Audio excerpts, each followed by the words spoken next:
The world is reeling after the assassination of former Japanese Prime Minister Shinzo Abe last Friday. While Abe's killing has sent shockwaves throughout Japan, people are also feeling the aftermath here in Taiwan. Abe was one of Taiwan's most vocal supporters. I speak with international relations professor Tetsuo Kotani to find out what his death means for the two countries going forwards. In #Taiwan, I tell you about a daring airport escape. This is Taiwan Insider. Let's get started.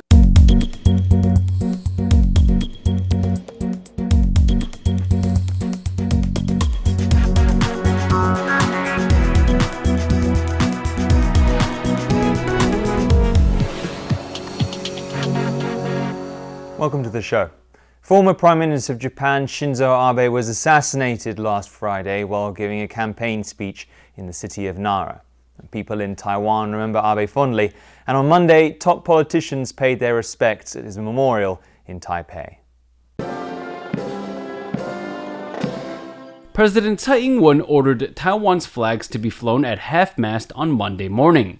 It's to remember former Japanese Prime Minister Shinzo Abe, who was shot dead at a campaign event last Friday. Japan's unofficial embassy in Taipei organized a standing memorial for the late Abe. On Monday morning, President Tsai arrived with Foreign Minister Joseph Wu to pay respects. The president says that Abe strengthened the two countries' relationship and that he will always be a friend of Taiwan. Premier Su Tseng and Health Minister Chen Si-song also came to mourn Abe. Su says that the former prime minister played a vital role in Japan donating COVID-19 vaccines to Taiwan when Taiwan needed them the most. Chen says Abe always backed Taiwan's participation in international health organizations. Abe's death has sent shockwaves through the country. Japan has lost its longest-serving prime minister, and Taiwan an important ally. Now, in the months after he resigned as Prime Minister, Shinzo Abe spoke out in support of Taiwan on numerous occasions. I spoke to international relations expert Tetsuo Kotani of the Japan Institute of International Affairs about what his death means for Taiwan and Japan ties going forward. Well, Prime Minister Abe was a symbolic figure for Japan-Taiwan friendship, so his death was definitely a huge blow to the bilateral ties. But at the same time, the Japan-Taiwan friendship goes beyond a single individual, and the friendship is now more structural. So I think the relationship between the two will continue to grow even without Prime Minister Abe. And how do you interpret Taiwan's Vice President Lai Ching-te attending Abe's funeral? I mean, do we expect to see high-level meetings between figures like Lai and other Japanese senior officials anytime soon? Well, the Japanese people very much appreciate Vice President Lai's visit to Japan and his condolences to Prime Minister Abe's death. But his visit is still regarded as a personal one. And Beijing has already criticized Japan for accepting him. But because Japan understands his personal visit is in line with Japan's One China policy, so we just reject China's condemnation.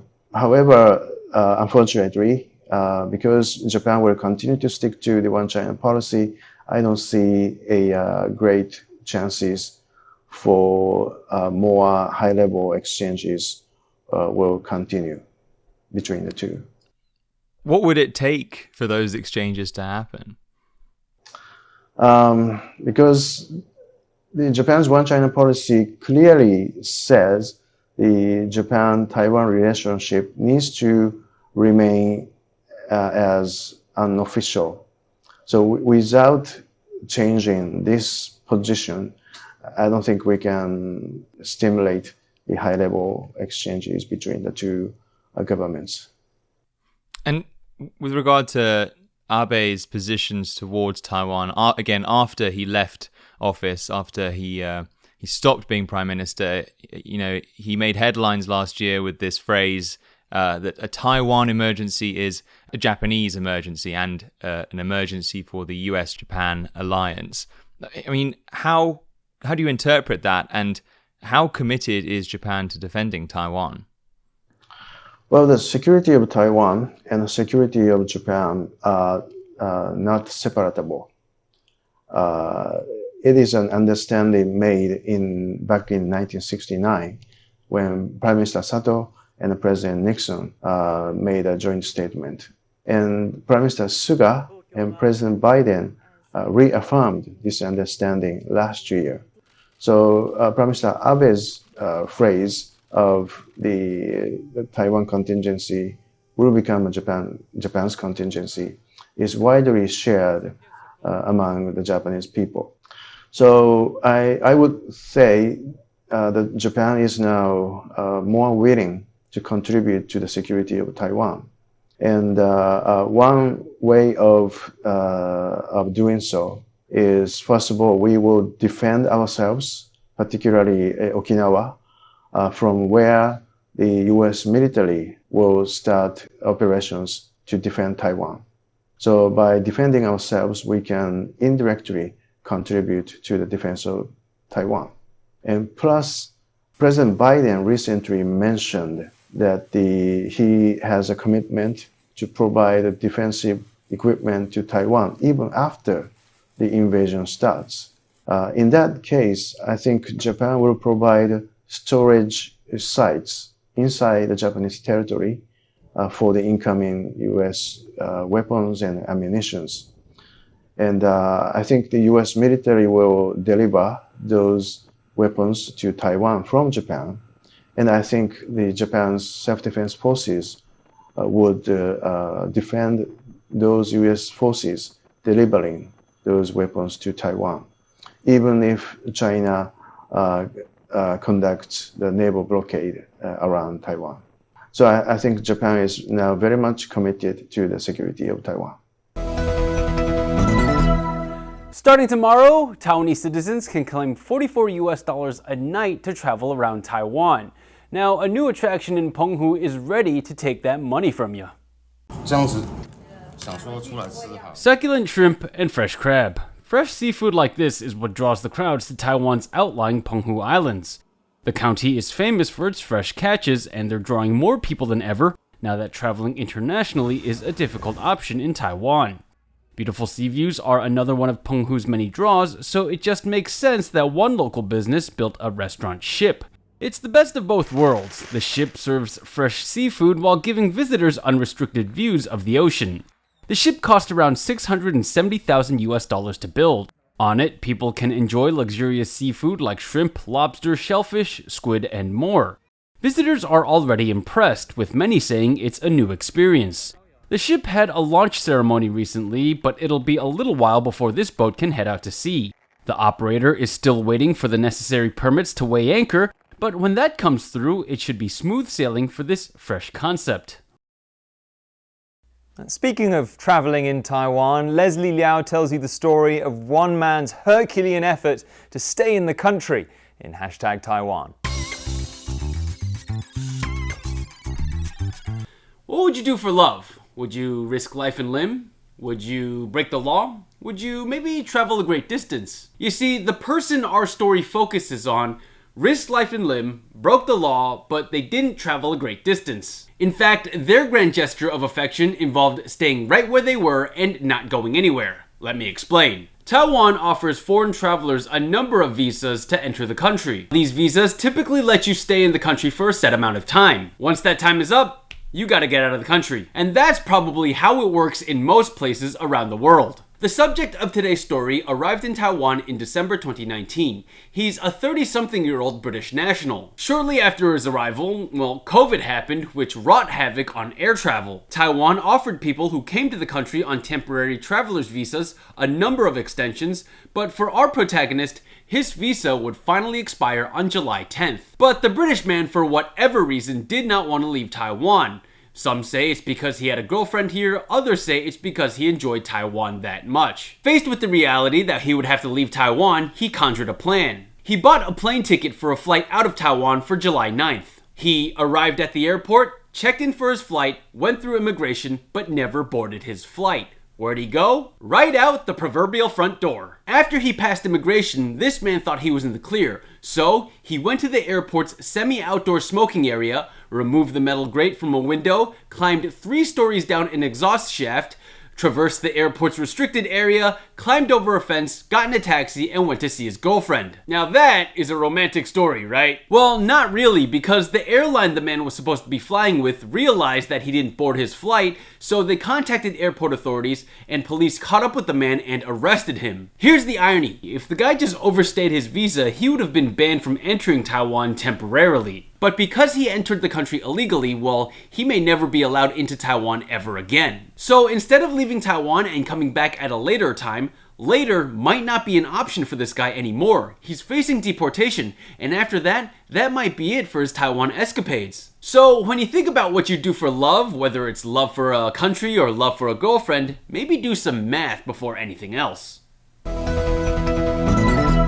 And before we head back to the studio, let's take a look at some of the other stories that are on our radar.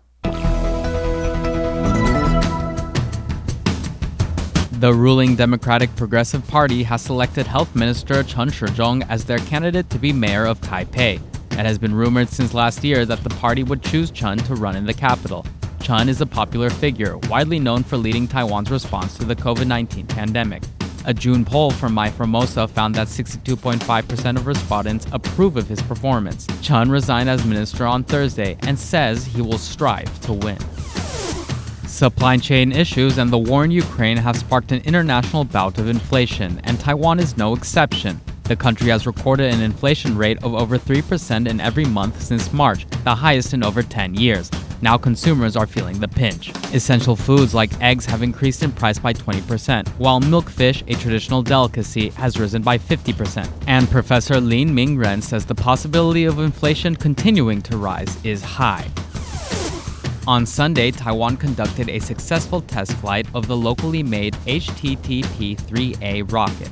The 4.8-meter, 365-kilogram rocket was designed by the Advanced Rocket Research Center at National Yangming Jiaotong University. Sunday's launch was a test of the second stage rocket, which kicks in once the craft reaches a certain altitude. Researchers say the test was 99% successful. They hope the rocket can one day carry miniature satellites into orbit at an altitude of 100 kilometers. And we're back in the studio for our final question of the day. Again, it's just Stash and I. So Stash, the boys are back in town. They're still in town, and they have been in town. They will remain in town until further notice. Indefinitely. Yeah. For our final question of the day, you saw that the Penghu, a business in Penghu just launched a very new attraction, which is pretty cool. And that got me thinking, what's your favorite outlying island? Stash, tell me about your favorite outlying island. Well, my favorite outlying island is... I don't have one. Oh, I thought you dropped your paper. No, I didn't actually drop my paper. I've never been off the main island of Taiwan. I've never been to an outlying island. We gotta get you out there, man. For a guy who travels as much and bikes as much and loves outdoor Well, that's the stuff thing as is because, you can bike, around Taiwan and go pretty much everywhere. I think I've been to every county. And you've done that. You've biked around Taiwan. I have. But I don't have a swimming bike, man. I can't get off the island. You're not gonna swing bike over there, man. Obviously you want to go. But what else is there left for you to conquer if not the outlying islands? You're right. I mean, there's so many beautiful ones. I need to visit one. What about you? You know what? The thing is, I'm not that far ahead of you. I have to say Penghu because that's the only one I've been to. Oh, no. But Penghu's really nice. Yeah, I mean, it looks great. It looks beautiful. It is beautiful. The water's awesome. And what's your favorite thing to do in Penghu? Oh, man, just seafood. Squid fishing. Oh, yeah? It's really popular out there. But I haven't caught any squid yet. But it is fun. Isn't there there's like a Penghu marathon going on out there? Yeah, in November. I'm thinking about going. Oh, really? But I would only run a half marathon. But I'm still training to get up there, absolutely. so I don't even know. Yeah, go for it. You know what? You said you'd never been to an outlying island. Last time I said, Emma and I said we've never been to Maokong. The next week we had an episode in Maokong. I see where this is going. Maybe our producers will give us the money to do an episode from the outlying island. Anyway, after all that wishful thinking, that's about all the time we have for this episode of Taiwan Insider. Thank you so much for joining us. I'm Leslie Liao. I'm Staś Butler. Make sure you follow us on our social media channels. Catch us on Facebook, YouTube, and Instagram now. We're also on Twitter. Tweet at us. Tell us what you think about the show. But until next week, guys, see you around. Bye-bye.